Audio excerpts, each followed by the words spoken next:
Hi everyone, this is Dr. Chhoda, and in this video I continue giving you more information on why your unemployment benefit application could potentially be delayed, or hopefully it's not declined, hopefully it's not denied, but there are many reasons why an unemployment benefit application can be delayed. I did do another video which I'll link you to through this video. You should be able to see a link in our description section where I covered the two top reasons. One is all state unemployment benefit systems are completely overloaded because they all have different formulas, they all have different software systems, they have different staffing measures, they have different ways in which they calculate benefits. So those systems are completely outdated. Number two, sometimes your application, if you check a box wrong somewhere, could be flagged for further verification. In other words, it goes to an adjudicator if your unemployment benefit application is not automatically approved. And that puts you into a sort of neverland, and that's the second most common reason. In this video, I'll go into a little bit more detail and give you two more primary reasons why unemployment benefit applications can potentially be declined or can be delayed. And my goal is to make sure that this doesn't happen to you. Now, let's cover the big reason. It's essentially the elephant in the room. Fraud. I have done another more detailed video on my channel where I've talked about state unemployment agencies actually asking residents and actually asking filers and beneficiaries to pay back the unemployment benefits that were paid to them, not because fraud was conducted, but because they accidentally overpaid, which is surprising, which just blows my mind. Let me be clear. I do believe those who need help the most should get it. I do believe that if you're eligible for unemployment benefits, you should get it. In fact, I believe that the filers of unemployment benefits, the beneficiaries, are like the customers. They are like the clients of the unemployment benefit system. They're not individuals who are criminals, for lack of a better word. This is something we are entitled towards.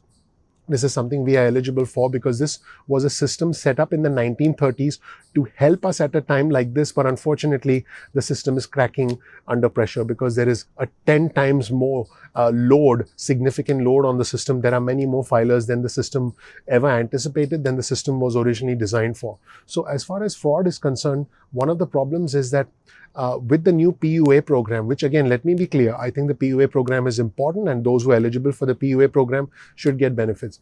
But because of the self-certification requirements in the PUA program, because the PUA program is easy to apply to and easy to get approved for, relative to the DUA program, which is called the Disaster Unemployment Assistance Program, which was the foundation for the PUA program.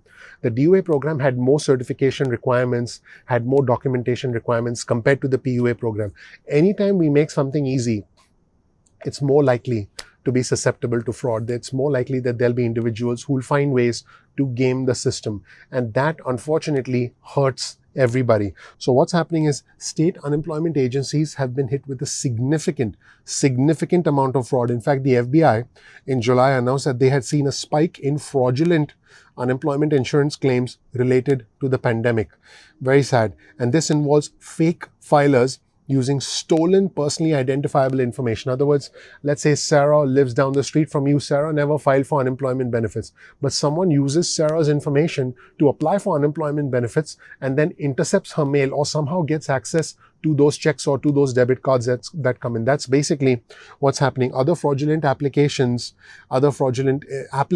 have used the names and personal identifiable information, like I mentioned, of individuals who have not lost their jobs, and this is further overwhelming states and costing states a lot of money. California in particular has seen a lot of fraud with pandemic unemployment assistance, and some states have now actually started requiring some forms of ID. Others, such as California, have decided to pause payments for a period of time. And I did cover this in another video. They've decided to pause payments for a certain period of time. In the case of California, they stopped accepting new applications for a period of 2 weeks at the present time so that they can get control of the problem, update their systems, and also work through the backlog. And so what's happening is, while this happens, while states work through fraud, actual individuals who are eligible for the benefits, who are dependent on the benefits, who deserve the benefits, who desperately need the benefits, are getting stuck and are waiting because of a few bad actors, and the state has to spend more time to verify their identity. And this is something that the state cannot immediately do because of the level of load with the states. Now, here's another factor why your unemployment benefit application might be delayed. In other words, the cash doesn't still arrive in your bank account. you might not have answered a question correctly on the unemployment benefit application form. Again, you may not have answered a question correctly on the unemployment benefit application form. And so let's take the Lost Wages Assistance Program, for example. President Trump's Lost Wages Assistance Program basically created an additional step in the application process. And I've actually covered that on my channel. Individuals must certify that the underlying reason for why they were fully or partially unemployed was due to the pandemic. In other words, individuals had to state that that was the reason. Now, even though this sounds simple, it's actually proven to be quite tricky for some applicants, and a lot of individuals don't want to answer something wrong. So if you accidentally say no to that, you're actually telling the administrator, the benefits administrator, that, hey, I did not become partially or fully unemployed because of the pandemic, which, by the way, makes you ineligible for certain benefits. So that is a problem. A small mistake like that can cause you major problems. So even if your job wasn't in some way related to the pandemic, your job loss, your unemployment was related to the pandemic, but you make a mistake in the way you process information, you make a mistake in the way you answer information, unfortunately, you could fall into a category where you are technically denied, even though you are actually eligible for benefits, for state unemployment benefits, and potentially a booster as well. And this is unfortunate because you in such a situation, you do have to contact your state. I want to be clear, each state has their own guidelines and makes their own determination, okay? But you could, in such a situation, get the state benefits, but without getting the $300 a week booster. So that is very unfortunate. And a majority of individuals who are still unemployed are unemployed due to the pandemic. So to introduce a certification requirement actually complicates the situation even more. It would have just been easier to simply give it to everybody, because individuals who are dependent on unemployment need those benefits. By the way, speaking of give it to everybody, President Trump's $300 a week Lost Wages Assistance Program eliminated individuals who made less than $100 a week in unemployment benefits. So in other words, it left out the poorest of the poor.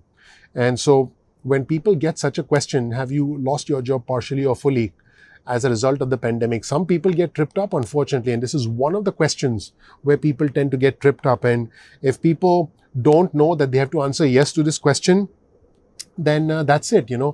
Individuals need help filling out these applications, and unfortunately there's not a lot of help, and that is why these kinds of mistakes happen. Let me know if this has happened to you or to someone you know. Please comment below. Please also share this video if you feel it's going to help a friend or family member who is dependent on unemployment or who's run into potential problems. Again, please comment below and please share this video with friends and family members. Thank you so much for watching, everybody. My name is Dr. Nitin Chhoda with Ignition Time. If you don't know anything about me, check out my video. You'll learn more about who I am, what my journey has been like, and why you should listen to me. If you want to get on our SMS list, you can get your cell phone out, send a text message with the word ignition or with the word time to 70,000, that's 70000, and you can get added to SMS list. We'll send you breaking news, we'll send you important alerts, and you can opt out at any time. We release videos at 2 p.m. East Coast time most days of the week. So please make sure you click like, you subscribe, you enable notifications. We work very hard to bring you important information on personal finance, on unemployment benefits, on stimulus news, also on how you can get past this crisis, because my goal is to help our fellow Americans get through this crisis. I really appreciate you watching. You can follow us on Instagram. My Instagram handle is ignition_time. We release exclusive content specifically for our Instagram followers. You can also follow us on Twitter. Our Twitter handle is also the same. It's ignition_time. So follow us on Twitter. You can get breaking news and alerts from us on Twitter. Once again, please remember, we release videos at 2 p.m. East Coast time most days of the week. Now, sometimes YouTube does not send out notifications. So make sure you bookmark youtube.com/ignition time. This way, you can visit our channel anytime you want. You'll never miss any videos, even if YouTube does not send out notifications, because sometimes they don't go out on time. I really appreciate you watching. Please click like, please subscribe, please enable notifications. That is your vote of confidence in us. That's your recognition of all my efforts and the efforts of the entire team over at Referral Ignition. We work very hard. A lot of effort goes on behind the scenes that you may not even see in front of the camera, because there's a whole team at work here, not just me. So I really appreciate you taking the time to click like, click subscribe, enable notifications. Once again, we release videos at 2 p.m. East Coast time. I'm really grateful you gave me your time today. I'm looking forward to seeing you in the next episode of Ignition Time. Thank you. Bye.